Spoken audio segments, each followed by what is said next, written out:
Welcome to Pratap classes. दोस्तों, Pratap classes के YouTube channel पर आपका हार्दिक स्वागत है। एक बार सभी विद्यार्थियों को गुड इवनिंग। तो दोस्तों, अपना टॉपिक चल रहा था मिशन रीट एग्जाम 2023। उसके लिए हमने स्पेशल सामान्य विज्ञान के टॉप एमसी क्वेश्चन लेकर आए हैं। तो आज आपका टॉपिक है तीसरा, जिसमें है भौतिक और रासायनिक परिवर्तन। भौतिक और रासायनिक परिवर्तन से जितने भी टॉप एमसीक्यू क्वेश्चन बनते हैं उनका आज हम डिस्कस करेंगे, जो आपके लिए रामबाण सिद्ध होने वाले हैं। तो जो भी विद्यार्थी इस चैनल पर नए हैं वो इस चैनल को सब्सक्राइब कर लें और पास लगे बेल आइकन के घंटे को जरूर दबा लें, ताकि जैसे हमारा नया कोई वीडियो अपलोड हो वो आप तक पहुंच जाए। वीडियो को लाइक करना, शेयर करना और कमेंट करके जरूर बताना ये वीडियो आपको कैसा लगा। और जिस भी विद्यार्थी ने हमारा टेलीग्राम ग्रुप ज्वाइन नहीं किया तो जल्दी से ज्वाइन कर लीजिए। तो शुरू करते हैं आज का वीडियो। तो सर्वप्रथम हम बात करेंगे भी भौतिक परिवर्तन क्या होता है। तो भौतिक परिवर्तन पदार्थों का वह परिवर्तन जिसमें केवल पदार्थों की भौतिक अवस्था में परिवर्तन होता है, परंतु पदार्थों के रासायनिक गुणों में कोई परिवर्तन नहीं होता है। परिवर्तन करने के लिए लगाई गई भौतिक राशि जैसे ताप वह दाब हटा दी जाए तो पदार्थ पुनः अपनी प्रारंभिक अवस्था में लौट आता है। तो इस प्रकार के परिवर्तन को भौतिक परिवर्तन कहा जाता है, यानी पदार्थ की जो अवस्था है उसके अंदर कोई परिवर्तन नहीं होता है। फिर बात करेंगे रासायनिक परिवर्तन की। तो पदार्थों का वह परिवर्तन जिसमें पदार्थों की अवस्था के साथ साथ रासायनिक गुण भी बदल जाते हैं तथा पदार्थों की अवस्था बदलने के लिए लगाई गई भौतिकीय राशि हटा दी जाए तो पदार्थ पुनः अपनी प्रारंभिक अवस्था में लौट कर नहीं आता है। इस प्रकार के परिवर्तन को रासायनिक परिवर्तन कहा जाता है, यानी इस प्रकार के परिवर्तन में एक नए पदार्थ की उत्पत्ति होती है। तो शुरू करते हैं। पहला प्रश्न देखिए, निम्न में से कौन सा भौतिक परिवर्तन का उदाहरण है। निम्न में से कौन सा भौतिक परिवर्तन का उदाहरण है। कागज का कटना, पेड़ को काटना या जल का बर्फ बनना या दिए गए सभी विकल्प भौतिक परिवर्तन के उदाहरण है। तो इनमें से सभी है जो भौतिक परिवर्तन के उदाहरण है। कागज का कटना, पेड़ का काटना और जल का बर्फ बनना, ये तीनों भौतिक परिवर्तन है। इनके अंदर कोई नए पदार्थ का निर्माण नहीं होता है। देखिए अगला प्रश्न, काटने के पश्चात सेब का भूरे रंग में बदलना किसका उदाहरण है, यानी किस परिवर्तन का उदाहरण है। भौतिक परिवर्तन, जैविक परिवर्तन, रासायनिक परिवर्तन या कोई परिवर्तन नहीं होता है। तो इनमें से काटने के पश्चात सेब का भूरे रंग में बदलना रासायनिक परिवर्तन का उदाहरण है। देखिए अगला प्रश्न, नए पदार्थ का निर्माण होता है, यानी नए पदार्थ का निर्माण होता है एसीटोन के वाष्पन में, कोयले के दहन में, मक्खन के पिघलने में या कपूर के उद्रवपातन में। तो कोयले के दहन के अंदर नए पदार्थ का निर्माण होता है, जो कि एक रासायनिक अभिक्रिया के माध्यम से होता है, और बाकियों में सब भौतिक परिवर्तन होता है। देखिए अगला प्रश्न, निम्न में से कौन सा भौतिक परिवर्तन का उदाहरण है। निम्न में से कौन सा भौतिक परिवर्तन का उदाहरण है। जंग लगना, चांदी का काला होना, पानी का उबलना या कागज का जलना। तो इनमें से जो पानी का उबलना है वो एक भौतिक परिवर्तन है। जंग लगना ये रासायनिक परिवर्तन है। चांदी का काला होना ये भी एक रासायनिक परिवर्तन है, और कागज का जलना ये भी एक रासायनिक परिवर्तन है। देखिए अगला प्रश्न, निम्न में से कौन सा रासायनिक परिवर्तन है। निम्न में से कौन सा रासायनिक परिवर्तन है। तो बीकर में जल का उबलना, केला छीलना, एल्यूमिनियम पन्नी को काटकर उसके टुकड़े करना या दूध से दही बनना। तो इसका सही आंसर हो जाएगा दूध से दही बनना एक रासायनिक परिवर्तन है। बीकर में जल का उबलना ये एक भौतिक परिवर्तन है। केला छीलना ये भी एक भौतिक परिवर्तन है, और एल्यूमिनियम की पन्नी को काटकर उसके टुकड़े करना यह भी एक भौतिक परिवर्तन है, क्योंकि इन तीनों के अंदर कोई नए पदार्थ का निर्माण नहीं होता है, लेकिन दूध से दही का जमना एक नए पदार्थ का निर्माण हो रहा है। तो इसका आंसर हो जाएगा डी नंबर। देखिए अगला प्रश्न, निम्नलिखित में से कौन सा भौतिक परिवर्तन में नहीं होता है। तो क्या नहीं होता है। आकृति में परिवर्तन या रंग में परिवर्तन या नए पदार्थ का बनना या घनत्व में परिवर्तन। तो इसके अंदर आपको पता है भौतिक परिवर्तन के अंदर किसी नए पदार्थ का निर्माण नहीं होता है, तो नए पदार्थ का बनना इस भौतिक परिवर्तन में नहीं होता है। देखिए अगला प्रश्न, निम्नलिखित में से कौन सा रासायनिक परिवर्तन प्रस्तुत करता है? निम्नलिखित में से कौन रासायनिक परिवर्तन प्रस्तुत करता है? पारदिक ऑक्साइड की उष्णता, या आयोडीन की उदारीकरण, या एल्कोहल का वाष्पीकरण, या प्लेटिनम तार की उष्णता। तो इनमें से जो पारदिक ऑक्साइड की उष्णता है वह रासायनिक परिवर्तन को प्रस्तुत करता है, बाकी सब भौतिक परिवर्तन के उदाहरण है। देखिए अगला प्रश्न, निम्नलिखित में से कौन सा एक भौतिक परिवर्तन है? प्रकाश संश्लेषण, कोयले का जलना, बर्फ का पिघलना, या भोजन का पाचन। तो इनमें से जो बर्फ का पिघलना वो एक भौतिक परिवर्तन है, प्रकाश संश्लेषण ये एक रासायनिक परिवर्तन है, कोयले का जलना भी एक रासायनिक परिवर्तन है, और भोजन का पाचन ये भी एक रासायनिक परिवर्तन है। तो इसका आंसर हो जाएगा सी नंबर, बर्फ का पिघलना एक भौतिक परिवर्तन है।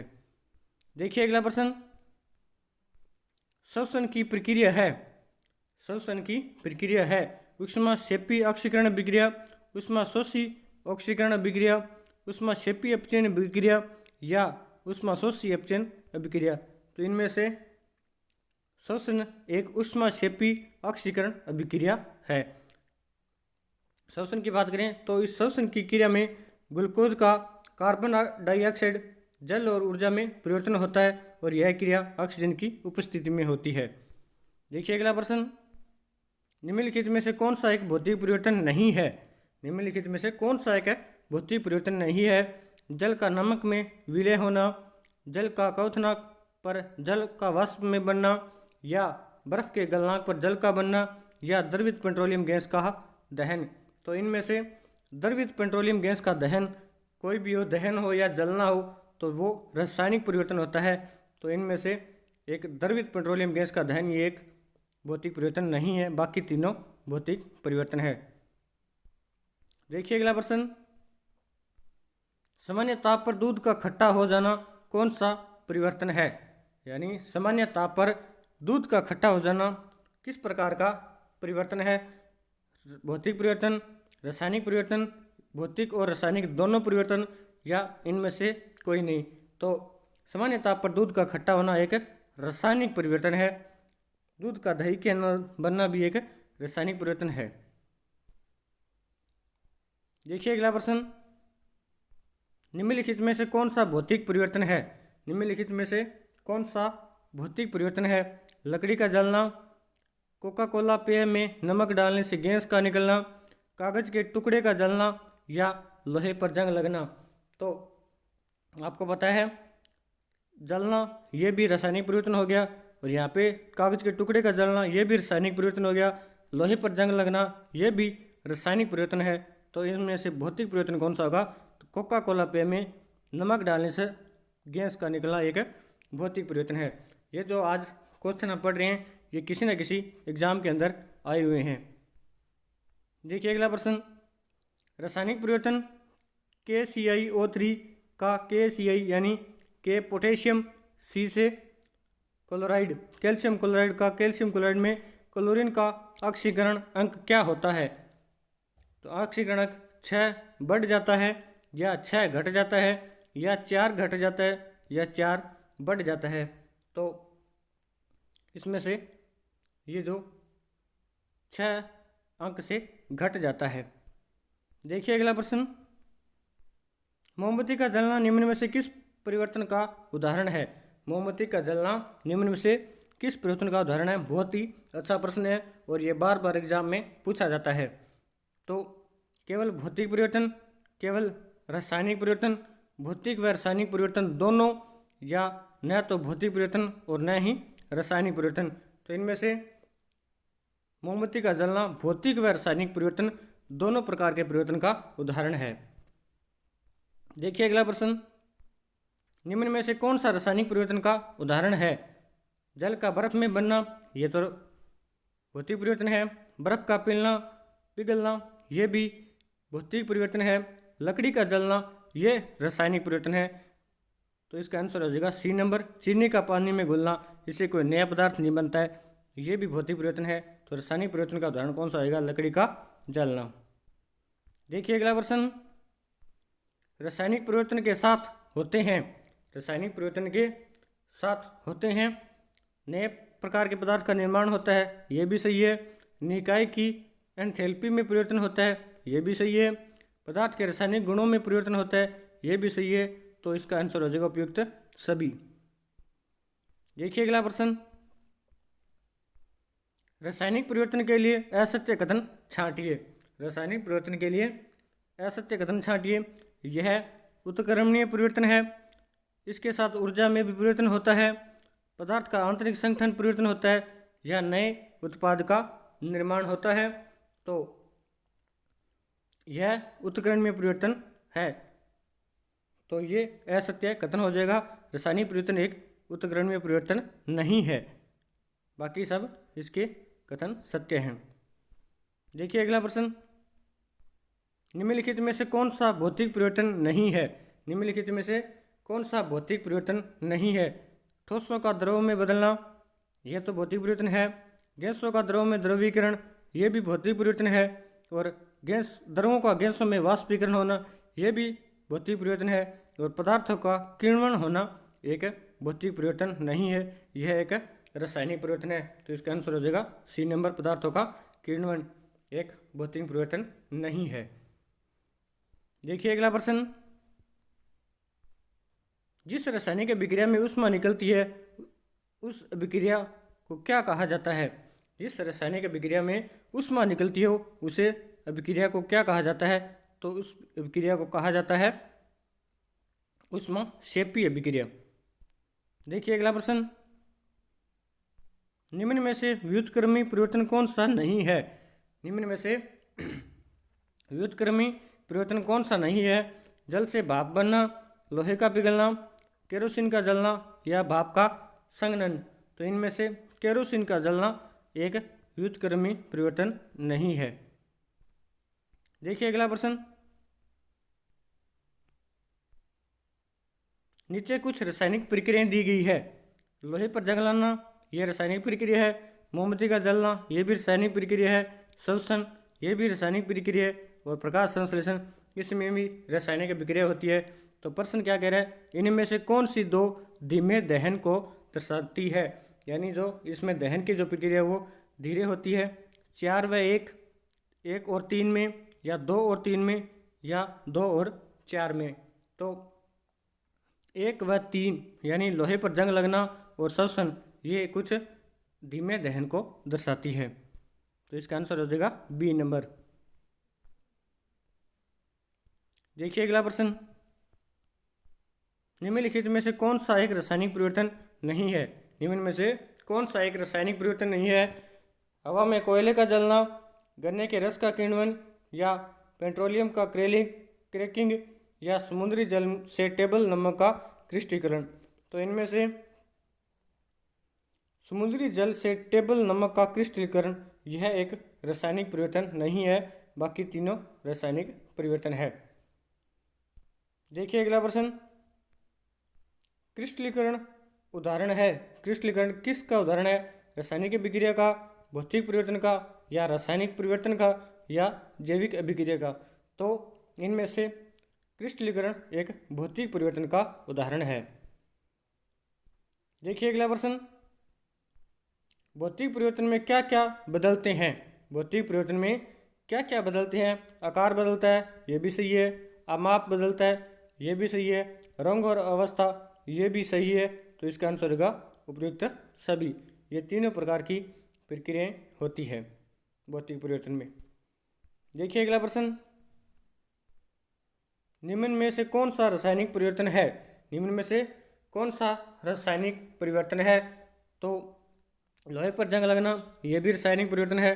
भोजन का पकना, यह भी रासायनिक परिवर्तन है। तो इसका आंसर हो जाएगा ए व बी दोनों।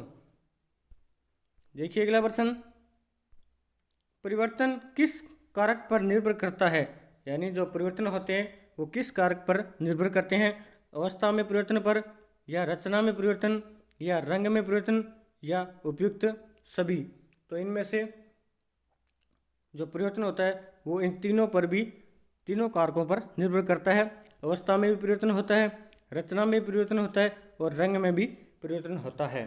तो इसका आंसर हो जाएगा उपयुक्त सभी। देखिए अगला प्रश्न, निम्न में से कौन सा रासायनिक परिवर्तन नहीं है? निम्न में से कौन सा रासायनिक परिवर्तन नहीं है? दूध से दही बनना, यह भी रासायनिक परिवर्तन है।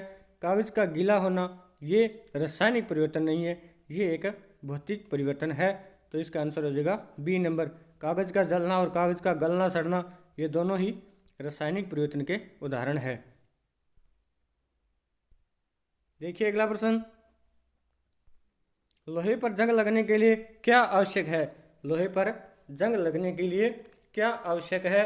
तो इनमें से गर्मी, ऑक्सीजन, नमी या बी व सी दोनों। तो इनमें से ऑक्सीजन और नमी का होना जंग लगने के लिए आवश्यक है। ऑक्सीजन और जब तक नमी होगी तब तक लोहे पर जंग लगता रहेगा। तो इसका आंसर हो जाएगा डी नंबर, ऑप्शन बी व सी दोनों। देखिए अगला प्रश्न, रासायनिक परिवर्तन के सही पहचान क्या है? यानी रासायनिक परिवर्तन को हम कैसे पहचान सकते हैं? वस्तु का रंग बदलना, वस्तु का आकार बदलना, या वस्तु का माप बदलना, या नए पदार्थ की उत्पत्ति होना। तो अपने को पता है एक रासायनिक परिवर्तन के अंदर एक नए पदार्थ की उत्पत्ति होती है, जिस कारण हम पहचान सकते हैं कि यह रासायनिक परिवर्तन है या भौतिक परिवर्तन है। तो किसी नए पदार्थ की अगर उत्पत्ति हो रही है तो वहाँ पर रासायनिक परिवर्तन होगा। देखिए अगला प्रश्न, समुद्री जल से साधारण नमक किस विधि के द्वारा प्राप्त किया जाता है? यानी समुद्री जल से जो साधारण नमक प्राप्त करते हैं वो किस विधि के माध्यम से प्राप्त करते हैं? आसवन विधि के द्वारा, या वाष्पन विधि के द्वारा, या हिमीकरण विधि के द्वारा, या विद्युत विश्लेषण द्वारा। तो ये जो नमक है ये अपने वाष्पन विधि के द्वारा प्राप्त करते हैं। देखिए अगला प्रश्न, लोहे को जंग लगने के लिए कौन सी ऋतु उपयुक्त होती है? यानी लोहे का जो जंग लगता है वो किस ऋतु में सर्वाधिक लगता है? वर्षा ऋतु, शरद ऋतु, बसंत ऋतु या गर्म ऋतु। तो वर्षा ऋतु के अंदर लोहे को जंग लगने के लिए उपयुक्त वर्षा ऋतु होती है। वर्षा ऋतु के अंदर ज़्यादा नमी बनी रहती है, नमी और ऑक्सीजन की उपस्थिति के कारण ये लोहे को जंग लगता है।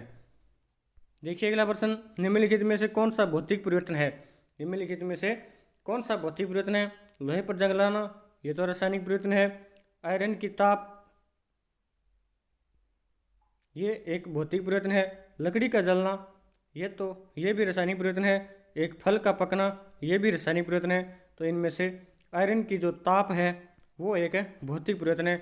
यानी आयरन, लोहे का तपना, लोहा तपकर वापस ठंडा हो जाता है, फिर ठंडा होकर वापस तप जाता है, इसमें किसी नए पदार्थ का निर्माण नहीं होता है। तो इसमें आयरन की ताप एक भौतिक परिवर्तन है। देखिए अगला प्रश्न, लोहे की चादर पर जिंक की परत चढ़ाना क्या कहलाता है? यानी लोहे की चादर के ऊपर जिंक की परत चढ़ाना क्या कहलाता है? तो ये कहलाता है गैल्वेनीकरण। लोहे पर चादर की परत चढ़ाना क्या कहलाता है? गैल्वेनीकरण। देखिए अगला प्रश्न, लकड़ी का काटा जाना कौन सी प्रक्रिया है? लकड़ी का काटा जाना कौन सी प्रक्रिया है? यह उत्क्रमणीय परिवर्तन होता है। इसमें एक नया पदार्थ बनता है। उपयुक्त दोनों या उपयुक्त में से कोई नहीं। तो इनमें से उपयुक्त में से कोई नहीं। लकड़ी का काटा जाना एक भौतिक परिवर्तन होता है। देखिए अगला प्रश्न, निम्नलिखित में से कौन सी प्रक्रिया रासायनिक प्रक्रिया का उदाहरण है? निम्न में से कौन सी प्रक्रिया रासायनिक प्रक्रिया का उदाहरण है? दो विलयशील पदार्थों को घोलकर नया विलयन बनाना, यह तो भौतिक परिवर्तन है। श्वसन की प्रक्रिया एक रासायनिक प्रक्रिया का उदाहरण है। ऊष्माशोषी जो परिवर्तन होता है ये दोनों ही भौतिक और रासायनिक प्रक्रिया के अंतर्गत आ सकते हैं। उपयुक्त सभी तो इसका आंसर नहीं हो सकता। तो इसका सही आंसर होगा वो होगा श्वसन की प्रक्रिया एक रासायनिक प्रक्रिया का उदाहरण है।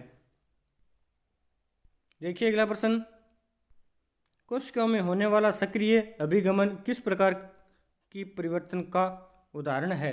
कोशिकाओं में होने वाला जो सक्रिय अभिगमन है वो किस प्रकार के परिवर्तन का उदाहरण है? रासायनिक परिवर्तन, भौतिक परिवर्तन, या उपयुक्त दोनों, या इनमें से कोई नहीं। तो कोशिकाओं में होने वाला जो सक्रिय अभिगमन है वो भौतिक परिवर्तन का उदाहरण है। देखिए अगला प्रश्न, रासायनिक अभिक्रिया के संदर्भ में निम्न में से कौन सा कथन सत्य है? रासायनिक अभिक्रिया के संबंध में कौन सा कथन सत्य है? तो देखते हैं कौन सा कथन सत्य है। रासायनिक अभिक्रियाएं उत्क्रमणीय होती है, ये तो असत्य है। रासायनिक अभिक्रियाएं उत्क्रमणीय नहीं होती है। सभी रासायनिक परिवर्तनों के दौरान ऊर्जा अवशोषित होती है, कोई जरूरी नहीं कि सभी परिवर्तनों में ऊर्जा अवशोषित हो। रासायनिक अभिक्रिया में रासायनिक बंधों का टूटना व बनना, यानी रासायनिक अभिक्रिया में रासायनिक बंध टूटते हैं और एक नए पदार्थ का निर्माण होता है, तो इसका आंसर हो जाएगा सी नंबर सही। तो रासायनिक अभिक्रिया के संदर्भ में सी नंबर ऑप्शन सही रहेगा। देखिए अगला प्रश्न, इनमें से कौन सा रासायनिक परिवर्तन नहीं है? इनमें से कौन सा रासायनिक परिवर्तन नहीं है? ईंधन का दहन, ये एक रासायनिक परिवर्तन है। और बात करें अम्लीकृत जल का विद्युत अपघटन, तो ये एक भौतिक परिवर्तन है। लोहे पर जंग लगना या ऑक्सीकरण, ये एक रासायनिक परिवर्तन है। प्लेटिनम तार का जलना, ये भी एक परिवर्तन है। जलना हो दहन हो, ये एक रासायनिक परिवर्तन की मुख्य विशेषता है। तो इसका आंसर हो जाएगा अम्लीकृत जल का विद्युत अपघटन एक भौतिक परिवर्तन है जो रासायनिक परिवर्तन नहीं है। देखिए अगला प्रश्न, इनमें से कौन सा एक रासायनिक परिवर्तन है? इनमें से कौन सा एक रासायनिक परिवर्तन है? मक्खन का खट्टा होना, ये एक रासायनिक परिवर्तन है। CO2 से सूखी बर्फ का बनना, एक प्लेटिनम तार का गर्म होना और जलना दोनों में अंतर है। लोहे का चुंबकीकरण, ये एक भौतिक परिवर्तन है। तो इनमें से ये तीनों भौतिक परिवर्तन है। और मक्खन का खट्टा होना, ये एक रासायनिक परिवर्तन है। देखिए अगला प्रश्न, साग सब्जियों का विघटित होकर कंपोस्ट बनना किस प्रकार की अभिक्रिया है? साग सब्जियों का विघटित होकर कंपोस्ट यानी खाद के रूप में बनना किस प्रकार की अभिक्रिया का उदाहरण है? ऊष्माक्षेपण, ऊष्माक्षेपी या ऊष्माशोषी या संयोजन। तो इनमें से साग सब्जियों के विघटित होकर कंपोस्ट बनना एक ऊष्माक्षेपी अभिक्रिया का उदाहरण है। देखिए अगला प्रश्न, रासायनिक अभिक्रिया के दौरान किसी पदार्थ में ऑक्सीजन का ह्रास कहलाता है, यानी ऑक्सीजन की कमी होना क्या कहलाता है? तो इनमें से रासायनिक अभिक्रिया के दौरान किसी पदार्थ में ऑक्सीजन की कमी होना संक्षारण कहलाता है। देखिए अगला प्रश्न, चिप्स की थैली में किस गैस का प्रयोग किया जाता है? यानी चिप्स की थैली जो भरी होती है, जैसे ऐसे लगती है ये फुल भरी हुई है, तो उसके अंदर नाइट्रोजन गैस भरी होती है, उसके अंदर भरा हुआ पदार्थ खराब नहीं होता है। देखिए अगला प्रश्न, यौगिक का निर्माण होता है अस्थायी परिवर्तन से या भौतिक परिवर्तन या रासायनिक बदलाव या प्रतिवर्ती परिवर्तन। तो इनमें से रासायनिक बदलाव के कारण एक यौगिक का निर्माण होता है। देखिए अगला प्रश्न, इनमें से सबसे छोटा कण कौन सा है? तो सबसे छोटा कण कौन सा है? एक अणु या परमाणु या धूल का एक छींटा या पानी की एक बूंद। तो इनमें से परमाणु सबसे छोटा कण है और अनेक परमाणु मिलकर एक अणु का निर्माण करते हैं। देखिए अगला प्रश्न, पाश्चुरीकरण संबंधित है। पाश्चुरीकरण किससे संबंधित है? दूध के निर्जमीकरण से, दूध के निर्जलीकरण से या दूध के किण्वन से या दूध के आसवन से। तो इनमें से दूध के निर्जमीकरण से पाश्चुरीकरण संबंधित है। देखिए अगला प्रश्न, निम्नलिखित में से श्वसन की कौन सी विक्रिया का एक प्रकार है? निम्नलिखित में से श्वसन कौन सी विक्रिया का एक प्रकार है? केवल ऊष्माक्षेपी है, केवल ऊष्माशोषी है, ऊष्माक्षेपी और ऊष्माशोषी दोनों है, न तो ऊष्माक्षेपी है और न ही ऊष्माशोषी है। तो इनमें से श्वसन एक प्रकार की ऊष्माक्षेपी अभिक्रिया है। अब देखते हैं कुछ भौतिक परिवर्तन के मेन उदाहरण, जिनको हम सीधा सीधा याद रख के इस प्रश्न को, कोई भी प्रश्न आ जाए उसको हम सही कर सकते हैं। तो भौतिक परिवर्तन के महत्वपूर्ण कुछ उदाहरण है। देखिए, सोने व धातु का पिघलना भौतिक परिवर्तन का उदाहरण है। कांच का टूटना, शक्कर, नमक, मिट्टी का पानी में घुलना, लोहे का चुंबक में बदलना, संघनन, आसवन, उद्रपतन ये भी भौतिक परिवर्तन के उदाहरण है। बल्ब का जलना बल्ब का जलना, मोमबत्ती का मोम का पिघलना ये भी भौतिक परिवर्तन के उदाहरण है। एकमात्र मोमबत्ती का जलना भौतिक परिवर्तन और रासायनिक परिवर्तन दोनों है, ये बात आप ध्यान रखना। अब बात करें रासायनिक परिवर्तनों की, तो रासायनिक परिवर्तन के मुख्य उदाहरण देखिए। लकड़ी का जलना हो गया, दूध से दही बनना, कच्चे फलों का पकना, सब्जियों का मुलायम होना, भोजन का पाचन, इन सभी में रासायनिक विक्रिया होती है। मोमबत्ती का जलना, ये देखिए आगे यहाँ पे मोमबत्ती का जलना, इसके अंदर रासायनिक और भौतिक परिवर्तन दोनों होते हैं। लोहे पर जंग लगना ये एक रासायनिक विक्रिया है। और दहन, किण्वन, श्वसन आदि जो रासायनिक विक्रिया आदि कोई भी विक्रिया हो या क्रियाएं हो उनमें रासायनिक परिवर्तन होता है। तो इन सभी परिवर्तनों को देखकर हम रासायनिक और परिवर्तन और भौतिक परिवर्तन के अंदर भेद पता कर सकते हैं। तो धन्यवाद दोस्तों, ये आपको वीडियो कैसा लगा? अगर अच्छा लगा तो इसे लाइक करना और शेयर करना, और जो विद्यार्थी इस चैनल पर नए हैं वो इस चैनल को सब्सक्राइब करना न भूलें। तो जय हिंद, जय भारत।